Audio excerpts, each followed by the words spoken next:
recent trip to Joshua Tree National Park. And I'm like, yeah, so we climbed this mountain, and then we were kind of, this is the actual Joshua on that U2 record.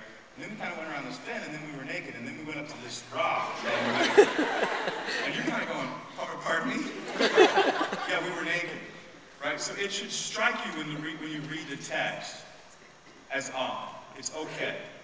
They were naked and they weren't ashamed. Now, the first time I read that, I thought, this is crazy. Like, this is the Christian's explanation of conflict. I can't bring this into an academic environment.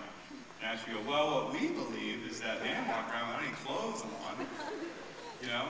But let's actually unpack that idea. Moses says they were naked and they weren't ashamed.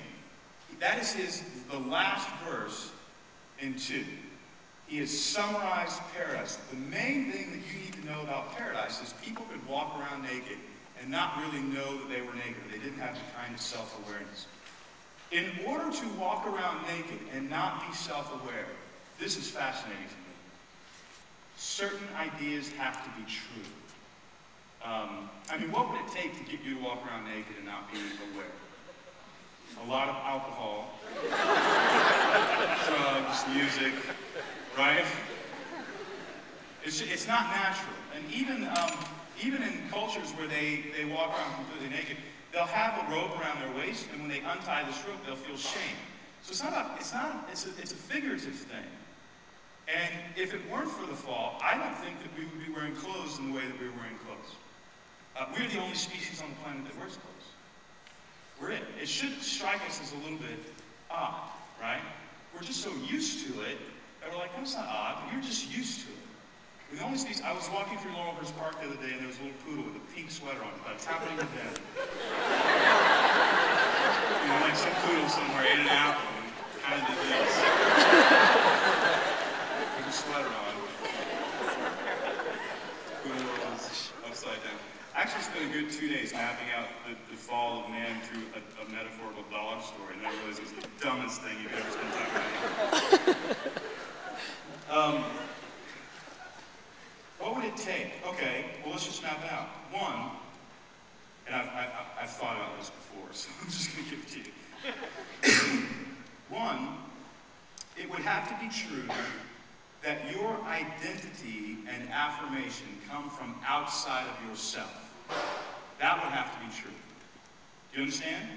So you could not look yourself in the mirror and say you are a good person. Now, I'm beginning to debate this in my own head, that maybe there is some element of self-esteem that actually increases when you understand that you're a good person. And you have agency also. But the principle is the same. It takes something outside of yourself to name you. Okay? That would have to be true to be able to walk around naked and not be ashamed. The second thing that would have to be true is you have to be in a relationship with a being that had such an amazing agency that they had the power to name you and make you not self-aware. That agency would have to be unbelievably loving. I mean, they would have to love you so much that you wouldn't even be thinking about yourself. You see? And you would just be going, wow, God's awesome, God's awesome. That would have to be true. I read these Christian books, or I hear these sermons sometimes in church culture, and they say things like, you could be the person God designed you to be. You ever heard that? Just raise your hand if you ever heard that. I'm just going to give you the bad news. You will never be the person God designed you to be. Not here on earth. Well, I mean, who knows? I don't know about end time stuff. Is Jesus coming back and we'll all run around naked?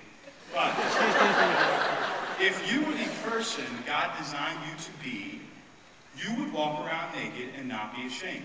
That's who you would be. That's who God designed you to be. So that idea that you could be who God designed you to be is a snake oil pitch. It gets you to buy a book. It's not true. You know, I mean, imagine being like a grocery store and I'm completely naked. You come to me, Don, why are you naked? I love Jesus so much. That would be the scenario. People would think, if you were the person God designed you to be, you'd be in jail or in a mental institution. Right?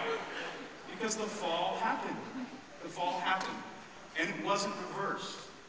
We still live within the confines of the fall. So what the pitch is, what the Christian book is, you can be the person God designed you to be, is if you just do these 5 things, we can reverse the fall of man. It's not true. You're not going to reverse. You are not going to reverse the fall of man through any amount of effort. You simply don't have the agency to do it. Now here's the other thing that would have to exist in order for you to walk around naked and not be ashamed. Or really, here's what would have to exist for you to be naked and ashamed.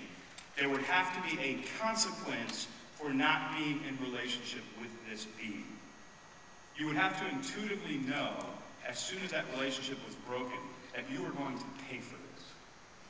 You see what I'm saying? And this is true in our theology. I think we think of it like, you know, all sin comes short of the glory of God. So if you lust, you are going to go to hell. Okay, true, but I'm kidding. I think that's a sort of like a maybe not the most sophisticated explanation of what sin actually is. I think what sin actually is this. You were designed to be in a relationship with God. You are no longer in that relationship with God.